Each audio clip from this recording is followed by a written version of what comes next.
সহকর্মীবৃন্দ, আপনার বিরুদ্ধে, আপনার দলের বিরুদ্ধে, সর্বোপরি এই দেশের বিরুদ্ধে ষড়যন্ত্র কিন্তু থেমে নেই। দুষ্টু লোকদের দুষ্টামি কিন্তু থেমে নেই। সেটি বাইরেই হোক, আমাদের বাইরেই হোক, সেটি আমাদের দলের ভেতরেই হোক, সেটি আমাদের দেশের ভেতরেই হোক, সেটি আমাদের দেশের বাইরেই হোক।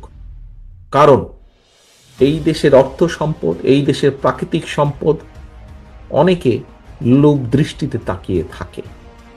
এই দেশে যদি একটি বিশৃঙ্খলা লাগিয়ে রাখা যায়, তাহলে এইগুলো অনেকের জন্য, দেশের ভেতরেই হোক, দেশের বাইরেই হোক, এই দেশে যদি একটি দুর্বল, জনসমর্থনহীন সরকার, যারা জনগণকে রিপ্রেজেন্ট করে না, এরকম সরকারকে যদি ক্ষমতায় রাখা যায়, তাহলে এই দেশ থেকে অনেকে অনেক কিছু লুটে পুটে নিয়ে যেতে পারবে।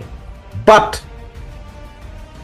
এই দেশে যদি জনগণের সমর্থিত, যারা জনগণের কথা বলবে, জনগণের কথা চিন্তা করবে, যারা দেশের কথা বলবে, দেশের কথা চিন্তা করবে, এরকম কেউ যদি দেশ পরিচালনার দায়িত্বে থাকে, তখন দেশের স্বার্থ, জনগণের স্বার্থ নিরাপদ থাকবে।